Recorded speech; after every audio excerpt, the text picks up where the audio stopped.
नमस्कार। महाराष्ट्र की राजनीति से आई एक ऐसी खबर जिसने पूरे देश को झकझोर दिया है। वही सराफा बाजार में चांदी ने वो तांडव मचाया है जिसकी कल्पना किसी ने नहीं की थी। चलिए शुरू करते हैं आज का सुपरफास्ट बुलेटिन। महाराष्ट्र के डिप्टी सीएम अजित पवार का प्लेन क्रैश में निधन आज की सबसे दुखद और चौंकाने वाली खबर। महाराष्ट्र के उप मुख्यमंत्री अजित पवार का बारामती में लैंडिंग के दौरान विमान हादसे में निधन हो गया है। विमान रनवे से फिसलकर आग का गोला बन गया, जिसमें सवार सभी 5 लोगों की जान चली गई। पीएम मोदी और सीएम शिंदे ने इस पर गहरा शोक व्यक्त करते हुए हाई लेवल जांच के आदेश दिए हैं। चांदी में ऐतिहासिक महाविस्फोट 3.44 लाख रुपए के पार बाजार में आज कोहराम मच गया। चांदी की कीमत एक ही दिन में 26,859 रुपए बढ़कर 3.44 लाख रुपए प्रति किलो पर पहुंच गई है। वहीं सोना भी 1.58 लाख रुपए के पार निकल गया है। शादियों के सीजन में कीमतों के इस उछाल ने आम आदमी की कमर तोड़ दी है। लग्जरी कारें होंगी सस्ती। इंपोर्ट ड्यूटी में 100% की कटौती। भारत और यूरोप के बीच ऐतिहासिक समझौते के बाद अब मर्सिडीज, BMW और ऑडी जैसी गाड़ियां खरीदना सस्ता होगा। सरकार ने इंपोर्ट ड्यूटी को 110% से घटाकर मात्र 10% कर दिया है। रईसों और कार प्रेमियों के लिए यह साल की सबसे बड़ी खुशखबरी है। राजस्थान में नौकरियों का पिटारा। 1 लाख सरकारी भर्तियां। बेरोजगार युवाओं के लिए राजस्थान सरकार ने बड़ा ऐलान किया है। बजट सत्र के पहले दिन राज्यपाल ने 1 लाख नई सरकारी भर्तियों का कैलेंडर जारी करने की घोषणा की। साथ ही प्रदेश में खेलों के विकास के लिए विशेष रोड मैप तैयार किया गया है। 2027 में होगी जाति जनगणना। केंद्र सरकार ने साफ कर दिया है कि साल 2027 की जनगणना के दूसरे चरण में जाति जनगणना कराई जाएगी। गृह मंत्रालय के इस बयान ने विपक्षी दलों के उन आरोपों को खारिज कर दिया है जिनमें कहा जा रहा था कि सरकार इससे पीछे हट रही है। म्यांमार में 16 भारतीय बंधक, रॉड से पिटाई और गुलामी। गैंग्स ऑफ म्यावड्डी की एक खौफनाक दास्तान सामने आई है। 16 भारतीय युवाओं को मोटी सैलरी का लालच देकर म्यांमार में बंधक बना लिया गया है। उनसे 18 से 18 घंटे काम कराया जा रहा है और इनकार करने पर लोहे की रॉड से पीटा जा रहा है। सरकार उन्हें छुड़ाने की कोशिश में जुटी है। मुद्रा लोन की लिमिट अब 20 लाख रुपए।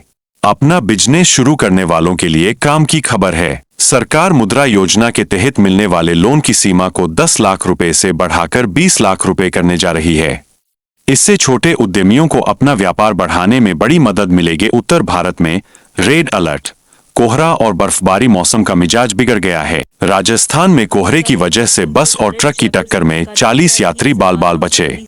उत्तराखंड के 8 जिलों में स्कूल बंद कर दिए गए हैं और सोनमर्ग में एवलांच की चेतावनी जारी की गई है। बिहार की अदालतों को बम से उड़ाने की धमकी। बिहार के सिवान और बेगूसराय समेत कई कोर्ट परिसरों को बम से उड़ाने की धमकी मिली है।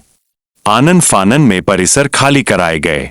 वहीं बिहार में शराबबंदी के बीच एक शिक्षक का नशे में हंगामा करने का वीडियो भी वायरल हो रहा है। अयोध्या जीएसटी डिप्टी कमिश्नर का विवादित इस्तीफा। अयोध्या में एक जीएसटी डिप्टी कमिश्नर ने योगी आदित्यनाथ के समर्थन में इस्तीफा दे दिया, लेकिन कहानी में ट्विस्ट तब आया जब उनके भाई ने उन पर फर्जी दिव्यांग सर्टिफिकेट के जरिए नौकरी पाने का आरोप लगाया। फिलहाल पुलिस जांच कर रही है।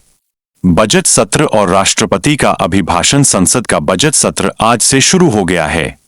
राष्ट्रपति द्रौपदी मुर्मू ने अपने संबोधन में कहा कि सरकार भ्रष्टाचार और घोटालों के खिलाफ जीरो टॉलरेंस की नीति पर काम कर रही है और सामाजिक न्याय के लिए प्रतिबद्ध है। इनकम टैक्स स्लैब में बड़े बदलाव की उम्मीद। 1 फरवरी को आने वाले बजट से पहले खबरें आ रही है कि सरकार मिडिल क्लास को राहत देने के लिए टैक्स स्लैब में बदलाव कर सकती है। इसका मकसद लोगों के हाथों में ज्यादा पैसा छोड़ना है ताकि बाजार में खरीदारी बढ़े।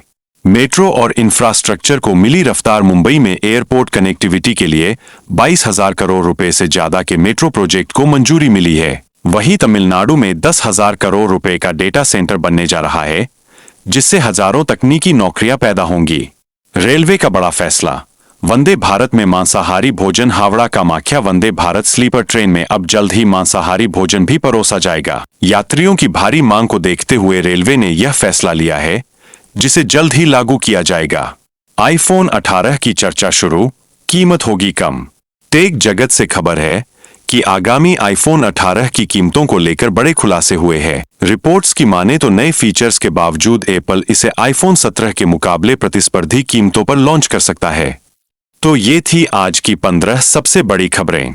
आपको क्या लगता है, लग्जरी कारों पर टैक्स कम होने से आम आदमी को कोई फायदा होगा? कमेंट में अपनी राय दें और ऐसी ही खबरों के लिए हमारे चैनल को सब्सक्राइब करना न भूलें।